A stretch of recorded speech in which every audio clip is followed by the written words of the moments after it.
नमस्कार दोस्तों, स्वागत है आपका हमारे YouTube चैनल अनसुना ज्ञान में। हमारी वीडियो को अंत तक देखें, लाइक करें, शेयर करें, कमेंट करें और बेल आइकन को प्रेस करना ना भूलें ताकि हमारी हर नई वीडियो का नोटिफिकेशन आप तक पहुंच सके। आइए दोस्तों, तो आज हम बात करते हैं भक्ति की दुनिया के बारे में, आध्यात्मिक दुनिया। वैसे तो हमारे हिंदू धर्म में सभी लोग कोई ना कोई किसी न किसी इष्ट देव या अपने कुल देवी देवताओं की भक्ति करता है, परंतु क्या वो भक्ति उन तक पहुंच रही है?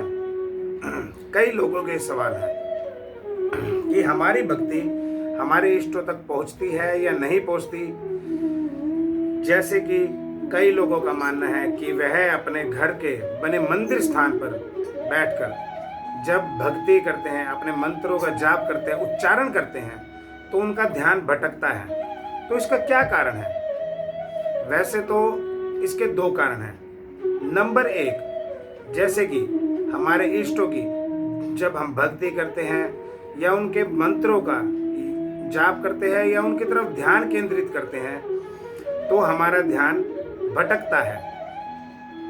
हमारे ध्यान में नेगेटिव विचारों का आना, यानी कि गंदे विचारों का आना, ध्यान भटकना, ये आम बातें हैं। दूसरा, जब हम किसी भी उग्र देवी देवताओं को पूजते हैं, जैसे कि महाकाली, काल भैरव, ये उग्र देवी देवता है। जब हम इनकी तस्वीरें अपने घर के मंदिर में रखते हैं, इनके स्वरूप रखते हैं, तो ये उग्र देवी देवता है जो हमारे ध्यान को भटकाते हैं।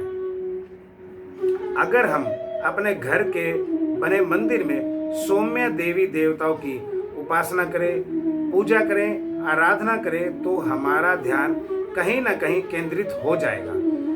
लेकिन इंसान क्या करता है कि अपने घर के बने मंदिर में कई देवी देवताओं के स्वरूप को रखकर अपनी भक्ति करता है, जिसका कारण कि हमारा ध्यान भटकना। जैसे कि एक ही मंदिर में महाकाली की तस्वीर है और उसी मंदिर में हनुमान जी की तस्वीर है, जो कि एक पवित्र और सौम्य देवता है हनुमान जी, और महाकाली एक उग्र और क्रोधित विकराल रूप।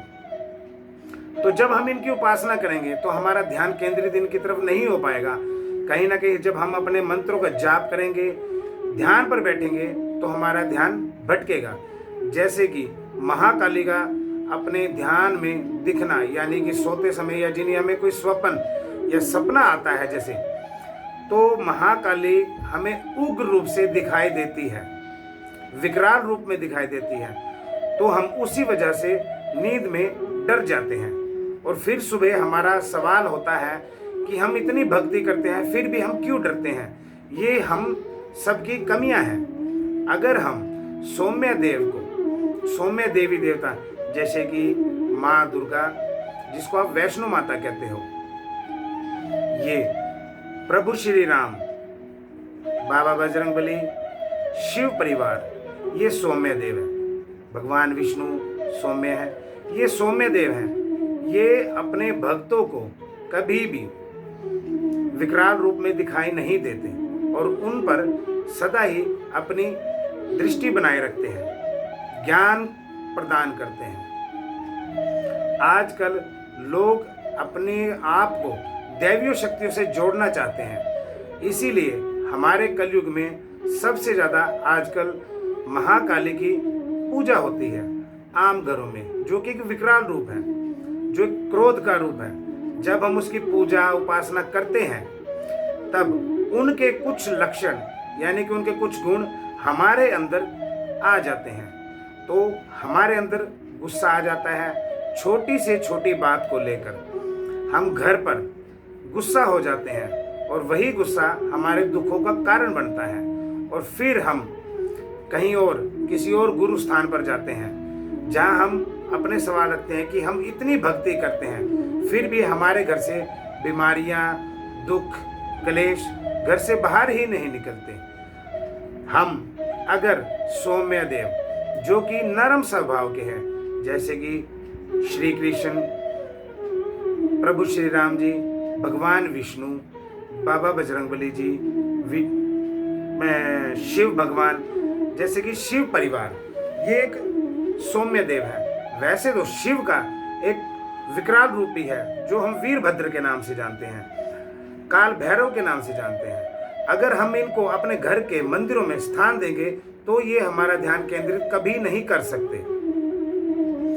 हमारे घर से दुख बाहर नहीं जाएंगे। फिर हम कहीं भी भटकेंगे तो लोग हमें बेवकूफ़ ही बनाएंगे, क्योंकि हम जानते ही नहीं कि भक्ति भाव क्या होता है। अगर हम बजरंगबली की भक्ति घर पर करते हैं तो भी हमारे घर पे दुख, कष्ट, संकट, नेगेटिव एनर्जी यानी नकारात्मक शक्तियां हमारे घर पे रहती हैं।